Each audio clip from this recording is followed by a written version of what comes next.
नमस्कार प्रिय भक्तों।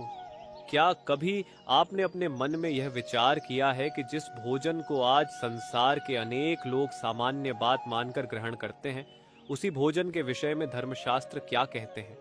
क्या केवल स्वाद के लिए किसी जीव के प्राण लेना उचित है, अर्थात मांसाहार पुण्य है, या फिर पाप, या फिर इसके पीछे ऐसा रहस्य छिपा है जो मृत्यु के बाद मनुष्य के भाग्य का निर्णय करता है? मित्रों, आज की यह कथा केवल मनोरंजन नहीं बल्कि धर्म, कर्म और जीवों पर दया का ऐसा संदेश है जिसे स्वयं भगवान श्री कृष्ण ने प्रकट किया था। इसलिए इस कथा को आरंभ से अंत तक अवश्य सुनिए, क्योंकि अधूरी कथा और अधूरा ज्ञान दोनों ही मनुष्य को सत्य से दूर कर देते हैं। एक समय की बात है, द्वारिकापुरी का राजमहल दिव्य प्रकाश से आलोकित था। चारों ओर सुगंधित पुष्पों की महक फैली हुई थी। भगवान श्री कृष्ण अपने सिंहासन पर विराजमान होकर भक्तों के कल्याण का चिंतन कर रहे थे। तभी महल के द्वार पर माता सत्यभामा का आगमन हुआ। उनके मुख पर सामान्य दिनों जैसी मुस्कान नहीं थी, बल्कि गहरी चिंता स्पष्ट दिखाई दे रही थी। भगवान श्री कृष्ण ने जैसे ही माता सत्यभामा को देखा, वे मधुर मुस्कान के साथ बोले, हे प्रिय सत्यभामा, आज तुम्हारे मुखमंडल पर प्रसन्नता का वह तेज दिखाई नहीं दे रहा जो सदैव तुम्हारी पहचान रहा है। तुम्हारी आंखें किसी गहन विचार में डूबी हुई प्रतीत हो रही हैं। निश्चय ही तुम्हारे हृदय में कोई ऐसा प्रश्न जन्म ले चुका है जो केवल तुम्हें ही नहीं बल्कि संपूर्ण मानव समाज को सत्य का मार्ग दिखा सकता है। इसलिए बिना किसी संकोच के अपने मन की प्रत्येक शंका हमारे सामने प्रकट करो। यदि वह प्रश्न धर्म से जुड़ा होगा तो उसका उत्तर भी ऐसा मिलेगा जो युगों तक लोगों का मार्गदर्शन करेगा। भगवान के वचन सुनकर माता सत्यभामा ने हाथ जोड़ लिए। कुछ क्षण मौन रहने के बाद उन्होंने गंभीर स्वर में कहा, हे नाथ, आज पृथ्वी लोक का भ्रमण करते समय मैंने ऐसा दृश्य देखा जिसने मेरे मन को भीतर तक विचलित कर दिया। कुछ लोग एक निरीह पशु को बांधकर उसके प्राण ले रहे थे। उसके करुण विलाप को सुनकर भी उनके हृदय में दया नहीं जागी। उसके बाद उसी जीव के मांस को पकाकर वे प्रसन्नता से भोजन करने लगे। प्रभु, उस समय मेरे मन में बार बार यही विचार उठा कि क्या मनुष्य का स्वाद किसी जीव के जीवन से अधिक मूल्यवान है? क्या मांस खाना वास्तव में पाप है, या कुछ लोग जैसा कहते हैं वैसा यह केवल एक सामान्य भोजन है? और यदि यह पाप है तो ऐसे कर्म का फल मनुष्य को कब और किस रूप में प्राप्त होता है? माता सत्यभामा के प्रश्न सुनकर भगवान श्री कृष्ण के मुख पर गंभीरता छा गई। फिर उन्होंने शांत स्वर में कहा, हे देवी, आज तुमने ऐसा प्रश्न पूछा है जिसका उत्तर जानने की इच्छा देवताओं से लेकर मनुष्य तक अनेक प्राणियों के मन में उठती रहती है। यदि मैं केवल हाँ या नहीं में उत्तर दे दूं तो उसका प्रभाव क्षण भर का होगा, किंतु यदि तुम उसके पीछे छिपे धर्म का रहस्य जान लोगी तो यह ज्ञान कभी समाप्त नहीं होगा। इसलिए मैं तुम्हें एक सत्य घटना सुनाऊंगा। उस घटना में छिपा निर्णय स्वयं तुम्हारे सभी प्रश्नों का उत्तर बन जाएगा। परंतु तुम्हें मुझसे एक वचन देना होगा कि उस कथा को आरंभ से अंत तक धैर्यपूर्वक सुनोगी, क्योंकि जो मनुष्य बीच में सत्य को छोड़ देता है वह अक्सर असत्य को ही सत्य मान बैठता है। माता सत्यभामा ने तुरंत हाथ जोड़कर कहा, हे माधव, मैं आपको वचन देती हूँ कि आपके श्रीमुख से निकला प्रत्येक शब्द मेरे लिए अमृत के समान होगा। मैं उस कथा को आरंभ से अंत तक पूरे मन और श्रद्धा से सुनूंगी। चाहे वह कथा कितनी ही लंबी क्यों ना हो, मैं उसके प्रत्येक संदेश को अपने हृदय में धारण करूंगी। अब आप कृपा करके उस रहस्य का उद्घाटन कीजिए। भगवान श्री कृष्ण ने मुस्कुराते हुए कथा आरंभ की।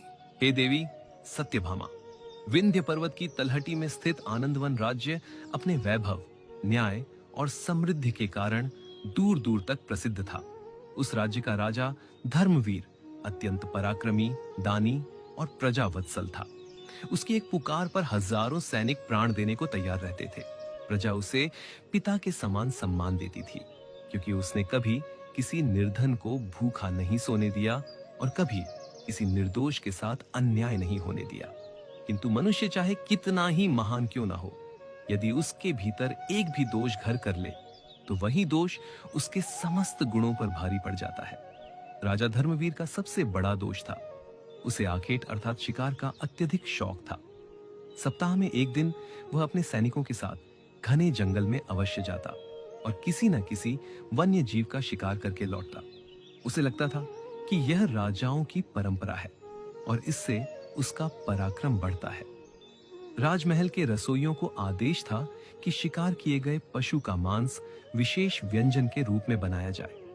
एक दिन राजसभा समाप्त होने के बाद वृद्ध राजपुरोहित ने विनम्रता से कहा, हे राजन, आपके न्याय और दान की चर्चा समस्त दिशाओं में होती है, परंतु एक बात मेरे हृदय को बार बार व्यथित करती है। जो राजा अपनी प्रजा को संतान समान मानता है, वही वन के निरीह जीवों पर दया क्यों नहीं करता? क्या केवल इसीलिए कि वे बोल नहीं सकते, उनके प्राणों का कोई मूल्य नहीं? राजधर्म केवल मनुष्यों की रक्षा तक सीमित नहीं होता, बल्कि उस भूमि पर रहने वाले प्रत्येक प्राणी की रक्षा करना भी राजा का प्रथम कर्तव्य माना गया है। राजा धर्मवीर हल्का सा मुस्कुराया और बोला, गुरुदेव, मैं आपकी विद्वत्ता का सम्मान करता हूं, किंतु शिकार तो हमारे पूर्वजों की परंपरा रही है।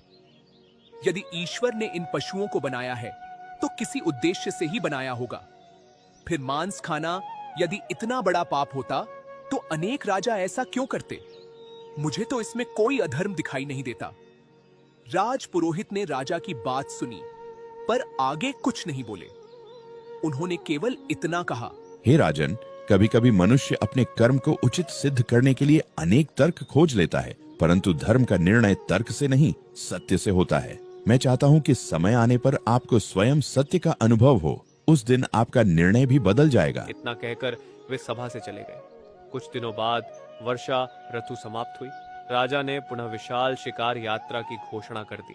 सैकड़ों सैनिक, घोड़े और शिकारी दल उसके साथ चल पड़े। पूरा जंगल रणभूमि जैसा दिखाई देने लगा। पशु पक्षी भयभीत होकर इधर उधर भागने लगे। उसी वन में एक अत्यंत वृद्ध तपस्वी रहते थे।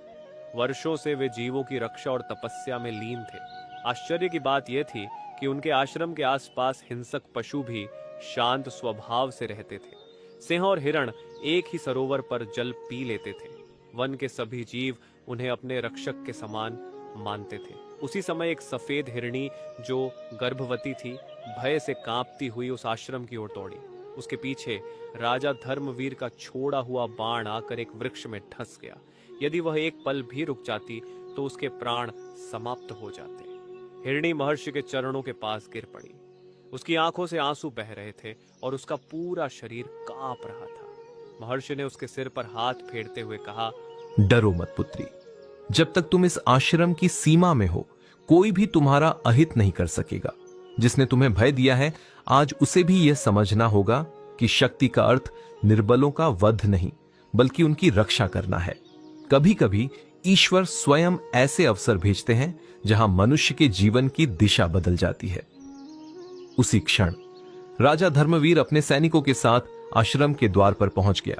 राजा धर्मवीर ने महर्षि को प्रणाम किया, किंतु उसकी दृष्टि अब भी उस गर्भवती हिरणी पर ही टिकी हुई थी। उसके पीछे खड़े सैनिक धनुष ताने आदेश की प्रतीक्षा कर रहे थे। पूरा वन शांत था, मानो वृक्ष, पक्षी और वायु भी ये देखना चाहते हो कि आगे क्या होने वाला है। राजा ने विनम्र स्वर में कहा, हे महर्षि, मैं आपका अत्यंत सम्मान करता हूं। आपके तप और ज्ञान की महिमा दूर दूर तक प्रसिद्ध है, किंतु आपके पीछे जो हिरणी खड़ी है वह मेरे बाण का शिकार है। राजधर्म के अनुसार शिकार मेरा अधिकार है। कृपया उसे मुझे सौंप दीजिए। मैं आपके आश्रम का अपमान नहीं करना चाहता, इसलिए पहले आपसे अनुमति मांग रहा हूं। महर्षि ने राजा की ओर शांत दृष्टि से देखा और बोले, हे राजन, जिस जीव को तुम अपना शिकार कह रहे हो उसने तुम्हारा कौन सा अपराध किया है? क्या उसने तुम्हारे राज्य पर आक्रमण किया? क्या उसने तुम्हारी प्रजा को कष्ट पहुंचाया? या केवल इसलिए उसके प्राण लेने का अधिकार तुम अपने हाथ में लेना चाहते हो क्योंकि वह स्वयं अपना बचाव नहीं कर सकती? याद रखो, अधिकार वही है जिसमें करुणा हो। जहां केवल बल हो वहां अधिकार नहीं अहंकार जन्म लेता है। राजा कुछ क्षण मौन रहा, फिर बोला, गुरुदेव, मैं किसी द्वेष से शिकार नहीं करता। हमारे पूर्वज भी ऐसा करते आए हैं। युद्ध करने वाला राजा यदि वन में शिकार न करे तो उसका साहस क्षीण हो जाता है, और फिर पशुओं की संख्या भी तो बढ़ती रहती है। यदि मनुष्य उनका उपयोग अपने भोजन के लिए करे तो इसमें अनुचित क्या है? महर्षि मुस्कुराए। उन्होंने पास खड़े एक छोटे बालक की ओर संकेत किया जो आश्रम में गायों को चारा खिला रहा था, और बोले, हे राजन, यदि कोई बलवान व्यक्ति यह कहे कि यह बालक दुर्बल है, इसलिए मैं इसका जीवन अपने सुख के लिए ले सकता हूं, तो क्या तुम उसे उचित कहोगे? यदि नहीं, तो केवल शरीर, भाषा या बुद्धि में भिन्न होने के कारण किसी जीव का जीवन कम मूल्यवान कैसे हो गया? ईश्वर ने किसी को भोजन बनने के लिए नहीं, बल्कि अपना जीवन जीने के लिए जन्म दिया है। महर्षि की बात सुनकर कुछ सैनिकों ने सिर झुका लिया, किंतु राजा अभी भी पूरी तरह सहमत नहीं हुआ। उसी समय अचानक एक वृद्ध वनवासी दौड़ता हुआ आश्रम में पहुंचा। उसके कंधे पर उसका लगभग 10 वर्ष का पुत्र अचेत अवस्था में पड़ा था। वह रोते हुए महर्षि के चरणों में गिर पड़ा और बोला, गुरुदेव, मेरे पुत्र को बचा लीजिए। जंगल में एक हिंसक भेड़िए ने उस पर हमला कर दिया। किसी तरह मैं इसे बचाकर यहाँ तक लाया हूँ। यदि आपने कृपा न की तो मेरा इकलौता पुत्र जीवित नहीं बचेगा। महर्षि तुरंत उठे। उन्होंने औषधियां मंगाई और बालक का उपचार करने लगे। राजा धर्मवीर भी यह दृश्य गंभीरता से देखने लगा। कुछ देर बाद बालक की सांसें सामान्य होने लगी। पिता की आंखों में खुशी के आंसू आ गए। महर्षि ने राजा की ओर देखकर कहा, हे राजन, अभी इस पिता का दुख देखकर तुम्हारा हृदय अवश्य द्रवित हुआ होगा। अब एक क्षण के लिए कल्पना करो कि इसी प्रकार उस हिरणी के गर्भ में पल रहा शावक अपनी माता की प्रतीक्षा कर रहा हो। यदि उसकी माता तुम्हारे बाण से मर जाए तो उस शावक का दुख किसे दिखाई देगा? मनुष्य अपने आंसू तो देख लेता है, परंतु मूक प्राणियों के आंसू नहीं देख पाता। राजा धर्मवीर पहली बार निरुत्तर हो गया। उसने धनुष नीचे कर लिया, किंतु उसके मन में अभी भी एक प्रश्न उठ रहा था। कुछ देर बाद उसने धीमे स्वर में कहा, गुरुदेव, आपकी बातें मेरे हृदय को स्पर्श कर रही हैं। फिर भी मेरे मन की एक शंका समाप्त नहीं हुई है। यदि मांस खाना वास्तव में इतना बड़ा पाप है, तो संसार में इतने लोग इसे सामान्य क्यों मानते हैं? अनेक धनवान राजा और बलवान लोग भी मांस खाते हैं, फिर उन्हें तत्काल कोई दंड क्यों नहीं मिलता? क्या धर्म केवल उपदेश है या वास्तव में ऐसे कर्मों का कोई फल भी मिलता है? महर्षि ने गहरी सांस ली। उनकी आंखों में करुणा झलक रही थी। उन्होंने कहा, हे राजन, तुम्हारा यह प्रश्न नया नहीं है। अनेक लोग यही सोचकर पाप करते रहते हैं कि दंड तुरंत नहीं मिला, इसलिए पाप भी नहीं हुआ। किंतु कर्म का न्याय तत्काल नहीं, उचित समय पर होता है। यदि तुम सचमुच इसका उत्तर जानना चाहते हो, तो मैं तुम्हें एक ऐसे धनवान व्यक्ति की सत्य कथा सुनाऊंगा जिसने स्वाद के लिए मांस खाना शुरू किया, और अंत में ऐसा परिणाम होगा जिसे सुनकर बड़े बड़े अभिमानी लोगों का भी हृदय कांप उठता है। महर्षि ने कुछ क्षण नेत्र बंद किए। आश्रम के चारों ओर गहरा मौन छा गया। राजा धर्मवीर, सैनिक, वनवासी और आश्रम के शिष्य सभी उनकी ओर एकटक देखने लगे। तभी महर्षि ने गंभीर स्वर में कहना आरंभ किया, हे राजन, आज से लगभग 50 वर्ष पूर्व सरस्वती नदी के तट पर रत्नपुर नाम का एक समृद्ध नगर था। उस नगर में वर्धन नाम का एक प्रसिद्ध वैश्य रहता था। उसके पास असीम धन संपत्ति, विशाल भवन, अनेक गोदाम और सैकड़ों सेवक थे। नगर का प्रत्येक व्यक्ति उसकी ईमानदारी और दानशीलता की प्रशंसा करता था। किंतु मनुष्य का पतन प्रायः किसी बड़े अपराध से नहीं, बल्कि एक छोटी सी भूल से आरंभ होता है। वही भूल धीरे धीरे उसके जीवन का सबसे बड़ा विनाश बन जाती है। वर्धन प्रतिदिन प्रभु की आराधना करता, गौसेवा करता और साधु संतों का आदर करता था। उसकी पत्नी सुभद्रा अत्यंत धर्मपरायण स्त्री थी।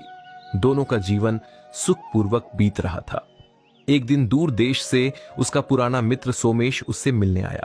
कई वर्षों बाद मिलन हुआ था, इसलिए वर्धन ने उसके सम्मान में भव्य भोज का आयोजन कराया। जब भोजन परोसा गया, तब सोमेश अपने साथ विशेष व्यंजन भी लाया। वर्धन ने आश्चर्य से पूछा, मित्र, यह कैसा भोजन है? इसकी सुगंध तो मेरे लिए बिल्कुल नई है। मैं जीवन भर सात्विक भोजन करता आया हूं। यदि इसमें कोई ऐसी वस्तु है जो धर्म के विपरीत हो, तो मैं उसे ग्रहण नहीं कर सकता।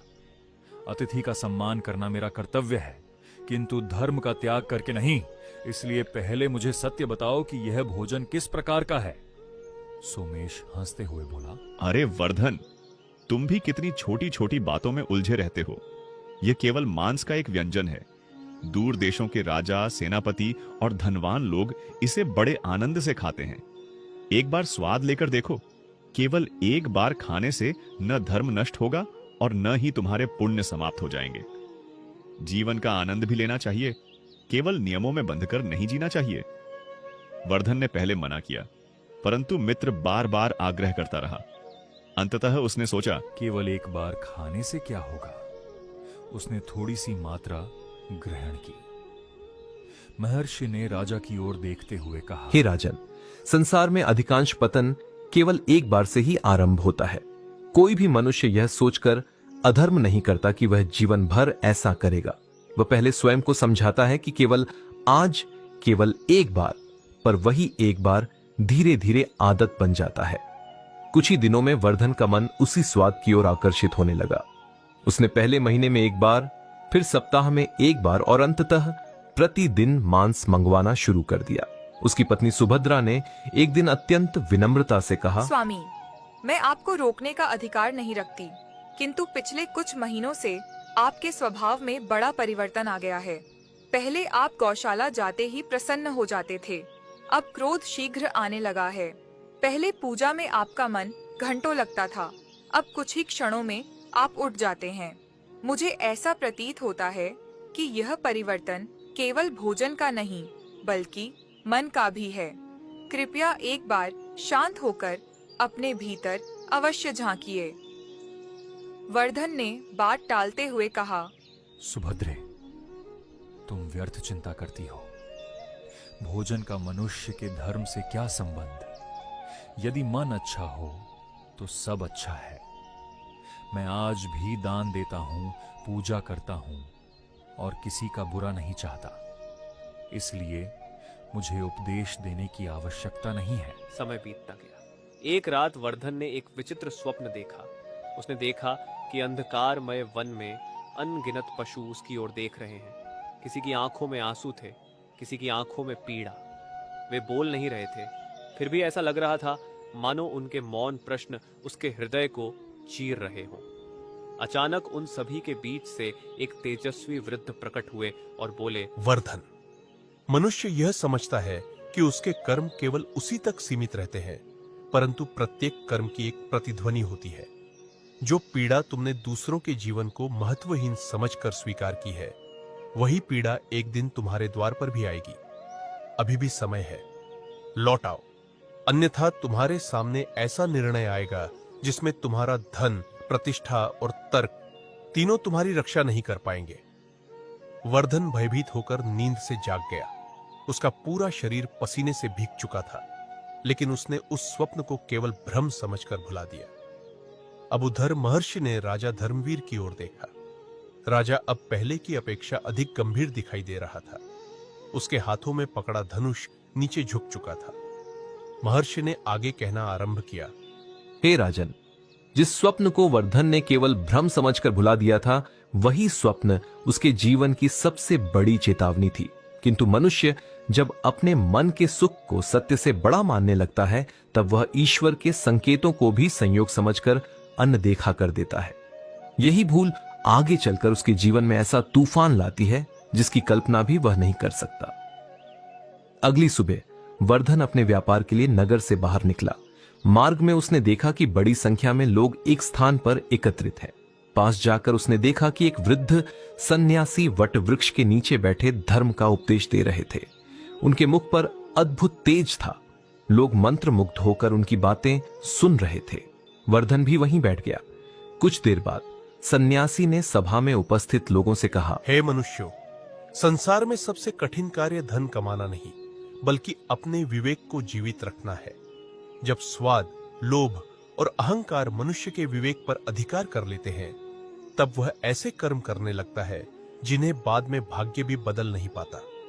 जो जीव स्वयं अपने प्राणों की रक्षा के लिए भागता है, वह भी जीवन से उतना ही प्रेम करता है जितना तुम अपने जीवन से करते हो। इसलिए किसी भी प्राणी की पीड़ा को छोटा मत समझो, क्योंकि ईश्वर के दरबार में मौन आंसू भी उतनी ही स्पष्टता से देखे जाते हैं जितने मनुष्य के शब्द। इन वचनों को सुनकर वर्धन के मन में हलचल अवश्य हुई, पर उसने स्वयं को समझाया कि यह उपदेश सामान्य लोगों के लिए है। वह तो केवल भोजन करता है, किसी जीव को स्वयं अपने हाथों से नहीं मारता। सभा समाप्त होने के बाद वह सन्यासी के पास पहुंचा और बोला, गुरुदेव, मैं आपसे एक प्रश्न पूछना चाहता हूं। यदि कोई मनुष्य स्वयं किसी जीव की हत्या न करे, केवल बाजार से मांस खरीद कर खाए, तो क्या वह भी उतना ही दोषी माना जाएगा? क्योंकि जिसने जीव को मारा, वास्तविक पाप तो उसी ने किया है। सन्यासी ने वर्धन की आंखों में देखते हुए उत्तर दिया, पुत्र, यदि कोई व्यक्ति चोरी करवाने के लिए किसी चोर को धन दे, तो क्या वह निर्दोष कहलाएगा? यदि कोई हिंसा किसी की मांग के कारण जीवित रहे, तो उस हिंसा में भागीदार केवल हाथ नहीं, इच्छा भी होती है। जहां मांग समाप्त हो जाती है, वहां अत्याचार धीरे धीरे स्वयं समाप्त होने लगता है। इसलिए धर्म केवल यह नहीं देखता कि कर्म किसने किया, वह यह भी देखता है कि उस कर्म के पीछे प्रेरणा किसकी वर्धन थी। यह उत्तर सुनकर कुछ क्षण मौन रहा, किंतु उसके भीतर का मोह अभी पूरी तरह टूटा नहीं था। उसने सन्यासी को प्रणाम किया और अपने घर लौट आया। समय बीतता गया। कुछ ही महीनों बाद उसके इकलौते पुत्र माधव को एक विचित्र रोग ने घेर लिया। नगर के श्रेष्ठ वैद्य बुलाए गए, अनेक औषधियां दी गई, यज्ञ हुए, दान हुआ, किंतु रोग कम होने के स्थान पर बढ़ता ही गया। वर्धन की पत्नी सुभद्रा दिन रात भगवान से प्रार्थना करती रहती। एक रात वह रोते हुए अपने पति से बोली, स्वामी, मैंने आपको कभी किसी बात के लिए बाध्य नहीं किया, पर आज एक पत्नी और एक माँ होने के नाते आपसे प्रार्थना करती हूँ। मुझे नहीं पता हमारे पुत्र का रोग किस कारण आया है, परंतु जब से आपने अपने जीवन की सात्विक मर्यादा छोड़ी है, तब से हमारे घर की शांति भी जैसे कहीं खो गई है।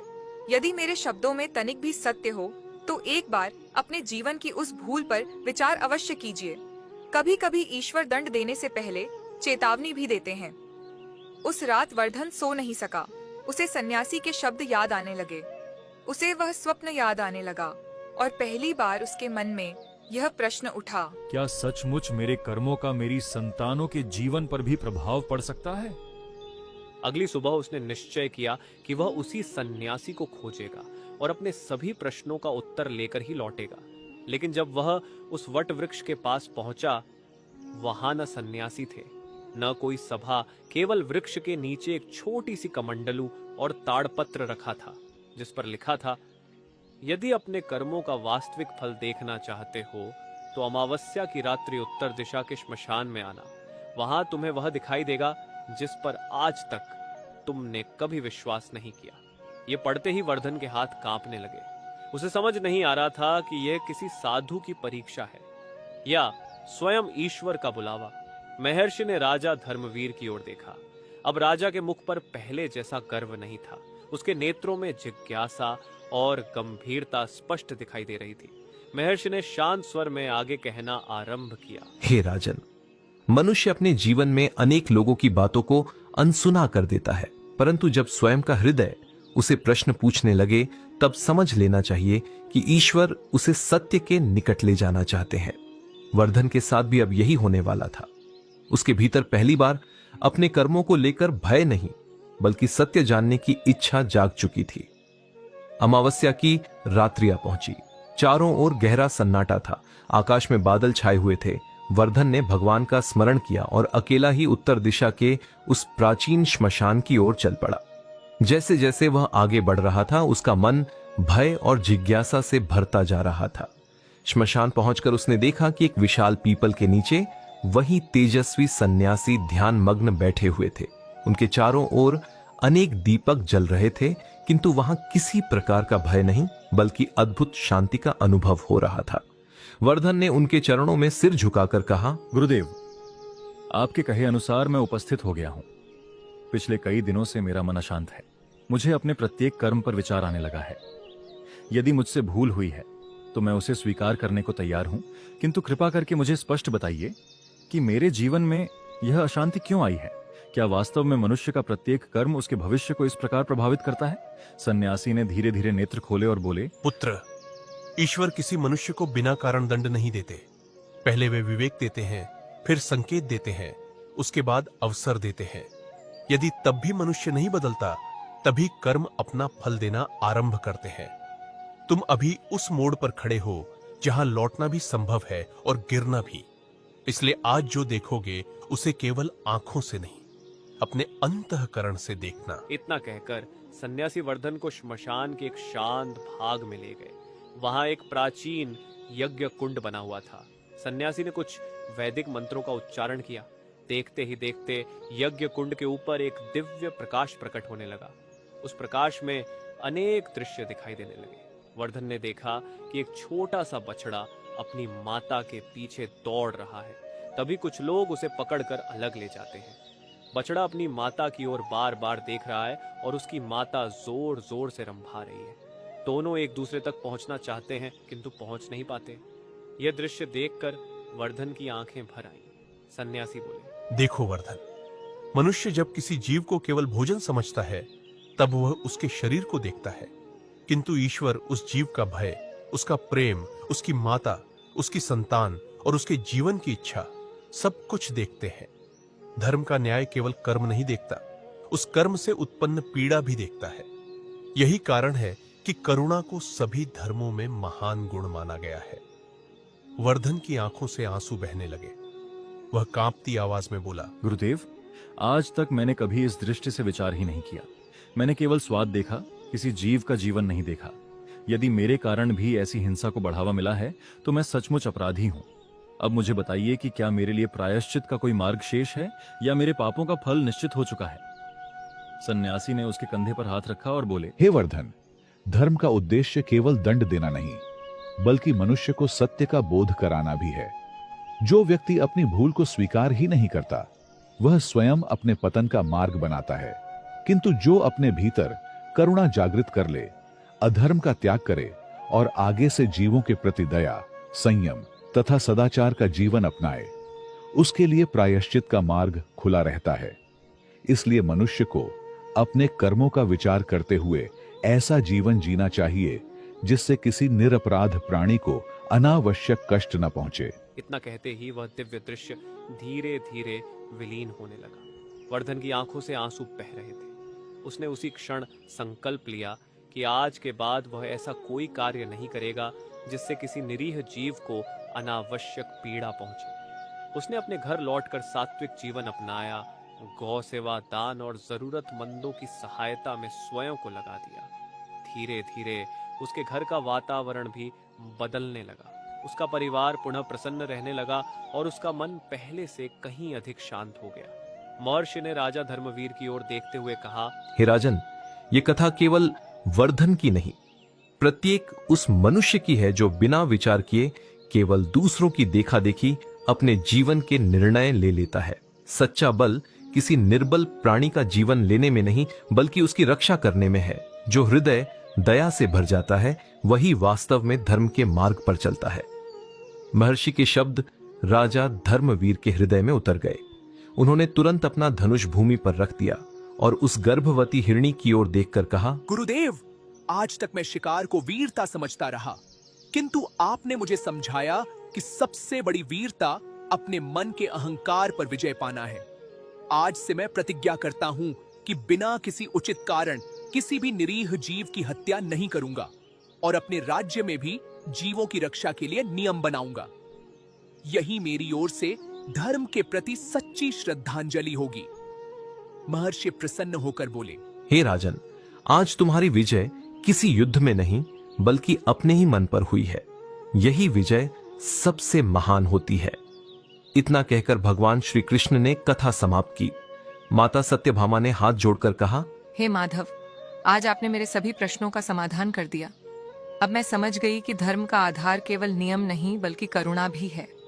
जब मनुष्य प्रत्येक जीव में ईश्वर की सृष्टि का अंश देखने लगता है, तभी उसका जीवन वास्तव में पवित्र बनता है। मैं इस ज्ञान का प्रचार अवश्य करूंगी ताकि लोग अपने कर्मों पर विचार करना सीखें।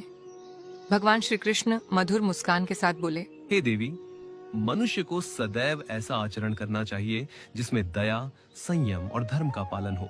जो अपने कर्मों का विचार करता है और दूसरों के जीवन का सम्मान करता है, वही सच्चे अर्थों में धर्म मार्ग पर चलने वाला कहलाता है। मित्रों, इस कथा का संदेश यही है कि धर्म ग्रंथों में करुणा, अहिंसा और सभी जीवों के प्रति दया को अत्यंत महत्व दिया गया है। इसलिए हमें अपने जीवन में ऐसे कर्म करने चाहिए जो दूसरों के लिए अनावश्यक पीड़ा का कारण न बने। यदि यह कथा आपको ज्ञानवर्धक लगी हो तो इसे अपने प्रियजनों के साथ अवश्य साझा करें, वीडियो को लाइक करें